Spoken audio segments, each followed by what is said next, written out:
El Ministerio Internacional presenta su programa Un Aliento de Vida. El Espíritu de Dios me ha hecho y el aliento del Todopoderoso me da vida. Job 33:4. Una palabra de poder y unción que llenará tu espíritu. Con ustedes, el pastor Jorge Enrique Gómez. Bienvenidos. Permíteme orar para dar inicio, dar comienzo a esta nueva transmisión, donde pedimos a Dios que llene tu vida de Él. Padre, gracias te damos por permitirnos hoy podernos acercar ante tu presencia. Te pido, Señor, con todo mi corazón que tú vengas y tomes control de nuestra mente, de nuestro corazón, de nuestra vida. Que tomes control, Señor amado, de todos nuestros deseos, anhelos, sentimientos, nuestras impotencias. A veces, Señor, de cosas, Padre amado, que suceden y que pedimos a ti tu intervención. Yo clamo por cada oyente que en esta hora me ve, para que tu gracia descienda sobre ellos. Es lo único que te pido, Señor, que tú te puedas hacer palpable a la vida de cada persona que me ve, que en esta hora pueda sentir paz en medio de su desesperación, que pueda sentir tranquilidad en medio de su inquietud, que pueda sentir algo diferente que solo tú puedes dar a toda persona que su alma se encuentra sedienta. Quizás ha buscado por varios lugares, métodos, un encuentro contigo. Ha acudido a la religión, ha acudido a buscar personas, consejos, pero no los ha encontrado. Hoy te pido, oh Dios, que te hagas real a ellos y a mi vida. Y pido que te hagas real a mi vida para poder exponer tu palabra y que esta palabra no sea solo conocimiento mío, sino que sea tú mismo hablando a través de nuestros labios. No buscamos en ningún momento, Señor, ningún bienestar para nuestras vidas. No buscamos, Señor, ninguna retribución, ni económica, ni tampoco, Padre amado, buscamos una retribución, Señor, de algún estímulo a través de las redes, sino buscamos que tu nombre sea glorificado. Buscamos que tu nombre sea exaltado y que tú nos puedas usar de la mejor manera para poner y exponer tu palabra. Pido a ti por aquellas personas que se encuentran en un hospital, que Padre amado Señor, aparte de su organismo, se han deteriorado por el tiempo, por enfermedades. Clamo a ti en esta hora, Señor, que haya sanidad sobre esos cuerpos, que toda parte del cuerpo que se haya deteriorado, ahora mismo comience una restitución.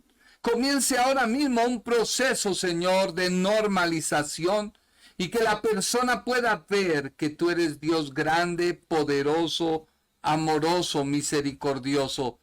Que nuevas son cada mañana tus misericordias. Así que te pido, Señor, que llenes a cada vida de las que me ve.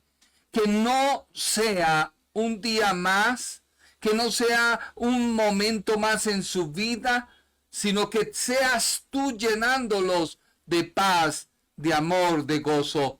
Dales tranquilidad, una respuesta a aquellas preguntas que se han hecho y que no habían encontrado por ningún lugar. Sé tú en esta hora la respuesta a ellos, Señor, porque cuando tú llegas hay paz, cuando tú llegas hay tranquilidad. Y tú lo prometiste, mi paso dejo y mi paso doy. Hay cosas en la vida que no entendemos, pero tu Santo Espíritu es el que nos da la tranquilidad de que pronto, Señor, veremos la respuesta a cada petición.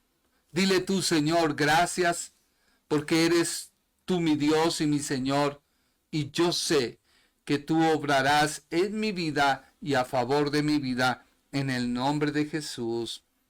Amén. Hemos venido en una serie de estudios doctrinales, más que teológicos, acerca de la carta a los Efesios. Y hemos detenido quizás estas 22 horas sin salir de los primeros versículos de esta hermosa carta, donde Dios llega a un punto y muestra su forma de actuar, cerrando el trato que Dios ha hecho en Cristo Jesús para con toda persona. Dios le ha provisto de libertad, Dios le ha provisto de remisión, el perdón de los pecados, y todo lo ha hecho bajo sabiduría y prudencia. Y estamos leyendo Efesios capítulo 1 versículo 8, donde dice la Biblia, la cual nos prodigó en toda clase de sabiduría y entendimiento.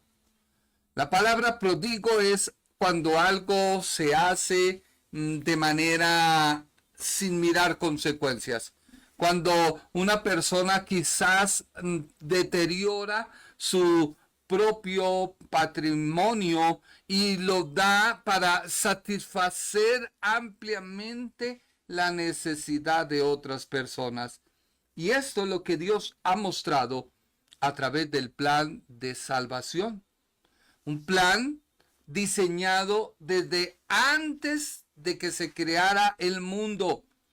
Así que a Dios no le toma por sorpresa todo lo que pueda suceder, porque Él ya lo ha tenido en cuenta, Él ya lo ha planificado, porque Él es Dios y ha actuado en sabiduría y entendimiento. Recuerda que Dios no es un Dios que anda pendiente de quién hace el bien o qué hace el mal, y dependiendo del bien o el mal que tú hagas, viene la reprensión.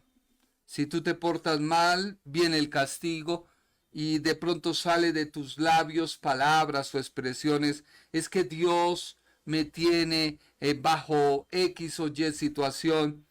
Y uno mira a la persona y ella sabe que está diciendo algo que no es correcto. Tampoco podemos decir que Dios nos tiene en el bien como Job. Dios da, Dios quita. No. Dios es un Dios que es fiel a sus promesas. Y Dios no muestra sus atributos a través de su actuar. En ninguna manera. Cuando Dios ordena a Abraham que ofrezca un sacrificio, Abraham va llevando la ofrenda que Dios había dicho que se debía ofrecer, su propio hijo. Pero cuando llega al altar, preparan todo y se va a ofrecer el sacrificio, Dios ve su actitud y le dice, no lo hagas. Inmediatamente Abraham dice, ¿qué ofrezco? Y da su vuelta y ve un carnero allí entrelazado. Así que él exclama, Jehová Jireh. Muchas personas dicen, Dios proveerá, y puede ser, pero lo que correctamente Abraham dijo, Dios se ha provisto de una ofrenda para el sacrificio. Dios había demandado algo de Abraham. Y Abraham en sus fuerzas lo hizo, pero Dios le dijo, detente, te he visto. Hoy es un cuadro de lo que yo haré por ti a través de mi hijo. Mi hijo sí será sacrificado, el tuyo no, porque yo he visto en ti que tienes fe. Y se proveyó Dios de un cordero para el sacrificio. Así que el actuar de Dios resalta sus atributos. Por ello hay sabiduría y hay prudencia en sus planes. Mira lo que dice segunda carta a Timoteo, capítulo 2, versículo 13. Dice la Biblia, Si somos infieles, o sea, en otras palabras, no creemos en Dios y no somos fieles a Él, Él permanece fiel, o sea, fiel a su palabra, a su carácter justo, porque no puede negarse a sí mismo. Dios no va a cambiar contigo como a veces nosotros lo hacemos cuando X o Y persona nos hace daño y nuestro carácter hacia ella, nuestro afecto, todo se varía. No, Dios se mantiene fiel porque Él actúa sobre la base de su amor. La base de Dios, de su actuar, es el amor. Si no fuera así, ya hubiéramos sido consumidos. Así que Dios no nos trata por la forma de nosotros comportarnos, ni tampoco nosotros recibimos el resultado de sus decisiones. No. Mira lo que dice Jeremías, capítulo 29, versículo 11 y 12. Porque yo sé los pensamientos y planes que tengo para vosotros, dice el Señor. Pensamientos y planes de bienestar y paz y no de mal, para daros esperanza en vuestro resultado final. Entonces me invocaréis y vendréis y oraréis a mí, y yo os oiré y escucharé. Ahora alguien dirá, entonces, ¿qué recibo yo por mi mal actuar? Tú recibes como retribución a los mandamientos y ordenanzas que Él ha establecido como pacto o como norma de conducta. Si tú los desconoces, los mandamientos, si tú desconoces las ordenanzas, ellos serán los que juzgarán tu vida, ellos serán los que traerán la retribución que tú mereces. Hoy le explicaba a alguien, porque esta persona me dijo, es que Dios, le dije, no, mira, cuando tú en tu casa eres el padre y estableces unas normas para tu hija y le dices, mire hija, si te subes en la silla puede dar bote y te vas a caer. Hija, si tú no tienes cuidado con X cosa, va a suceder. Y son normas que se establecen para que tu hija pueda tener un patrón de saber qué puede o no hacer. Pero ella desconoce alguna de esa instrucción y esa norma que se dio fue la que acarreó o trajo como consecuencia una buena o mala experiencia en tu hija.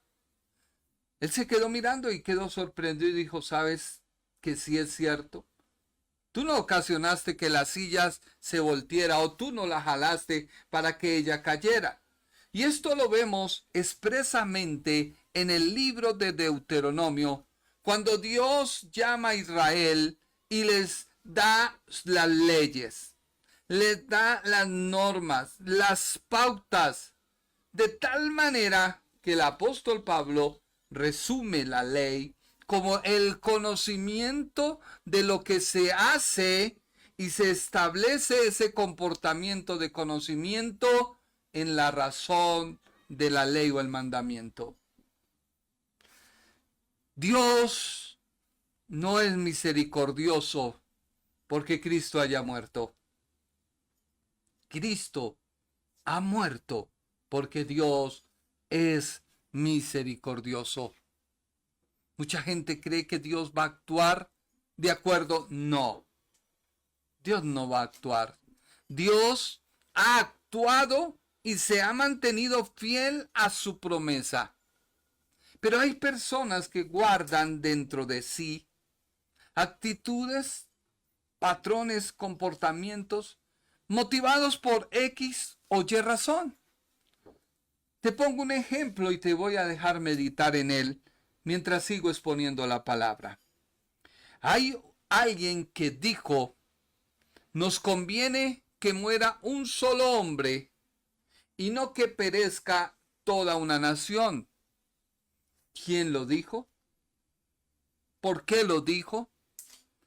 Y en cierta manera, las palabras de esta persona cumplieron el propósito por el cual Dios exhibió a su Hijo, por el cual Dios mostró a su Hijo, y lo hizo bajo el amor. ¿Quién dijo esas palabras?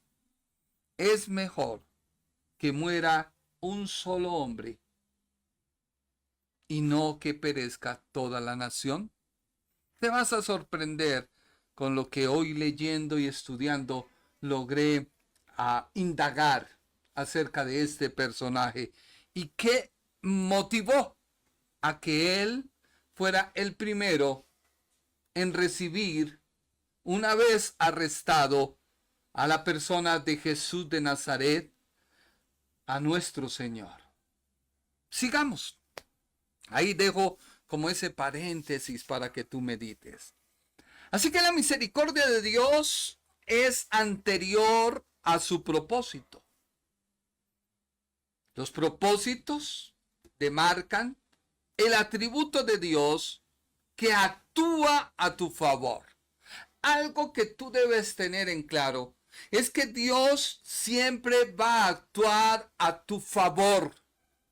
Tú lo ves de otra manera porque el pecado que llevamos dentro nos hace esconder nuestra mirada y nuestro rostro de Dios.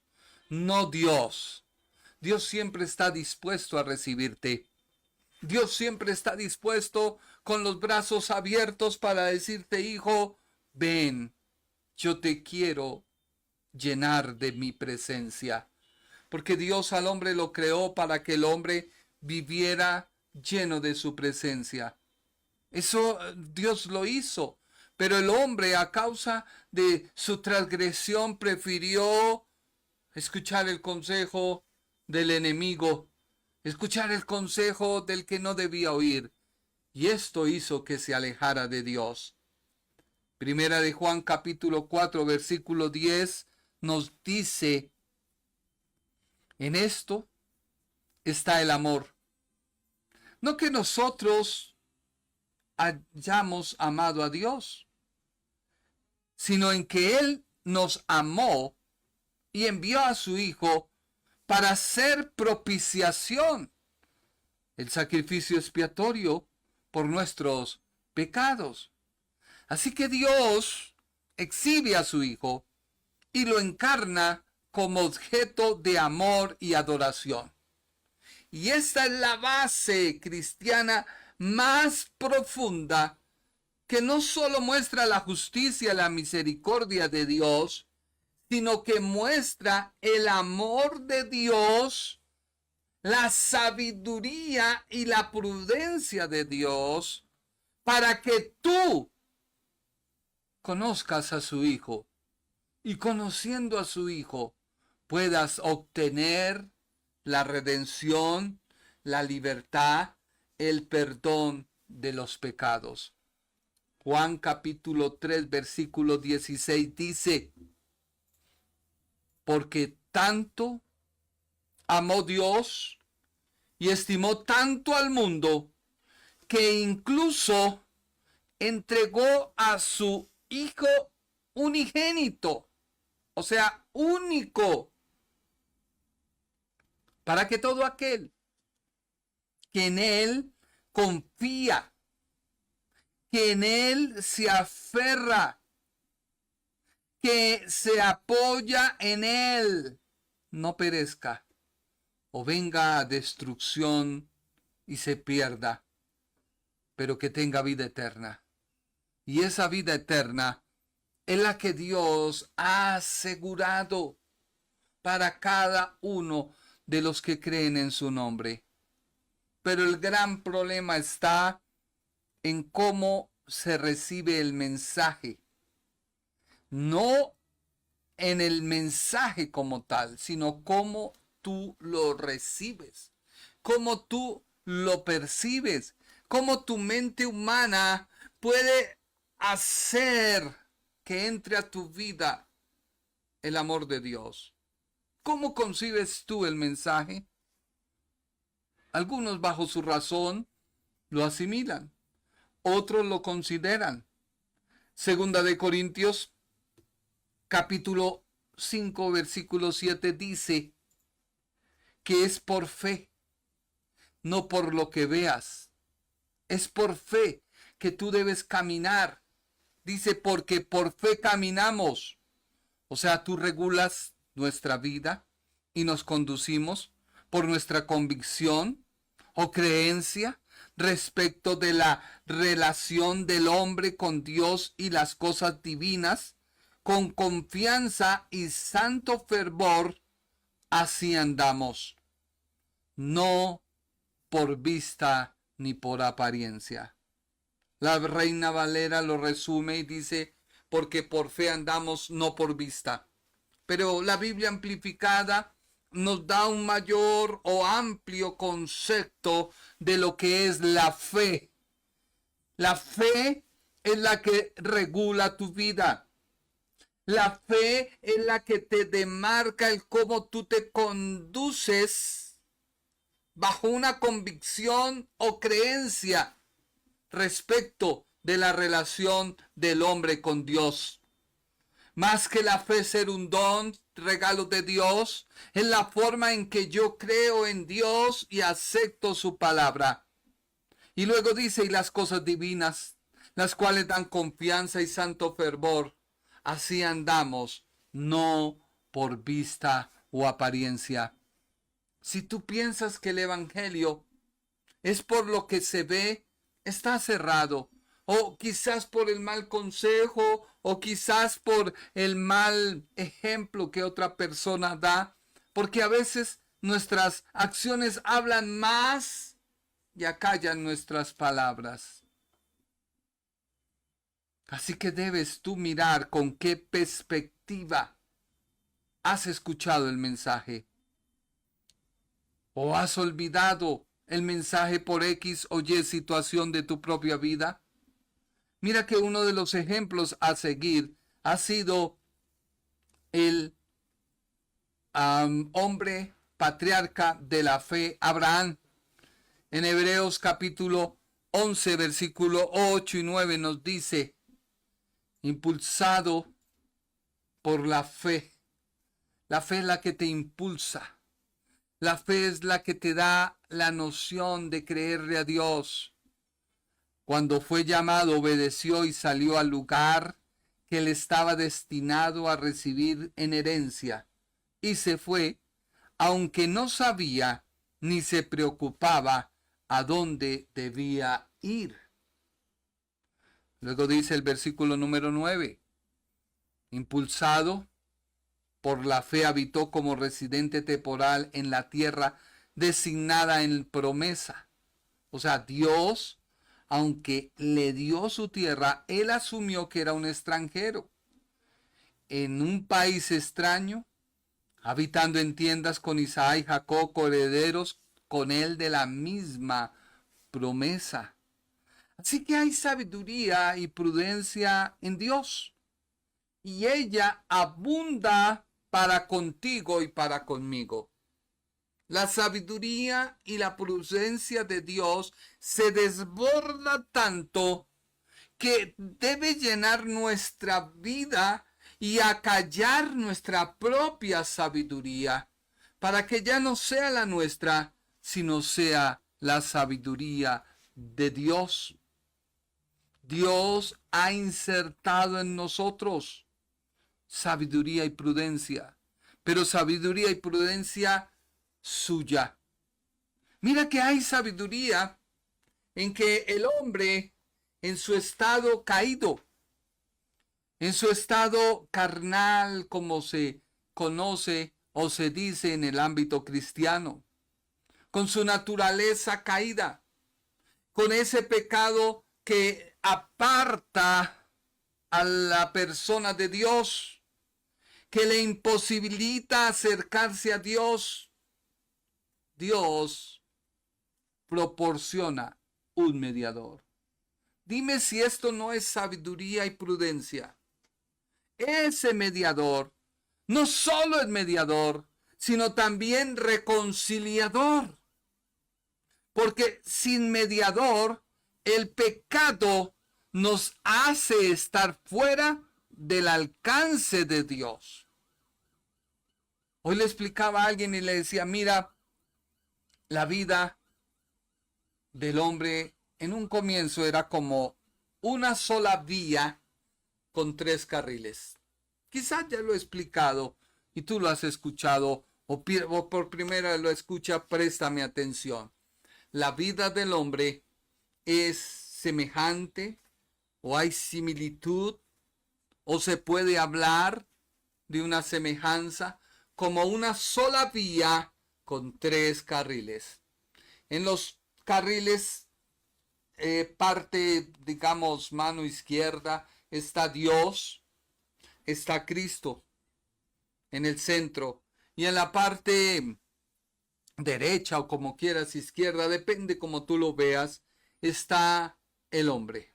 Esos tres carriles que van por una sola vía, en un comienzo iban en forma descendente, iban hacia el cielo, iban hacia una morada eterna, Dios con el hombre, Dios habitando con el hombre en el huerto del Edén. Pero el hombre quiso hacer su propio camino e irse en contravía de Dios y de Cristo. El Ministerio Internacional presentó su programa Un Aliento de Vida. Venid a mí los que estáis trabajados y cargados, y yo os haré descansar. Mateo 11:28. Un aliento de vida. Una palabra de poder y unción que llenará tu espíritu.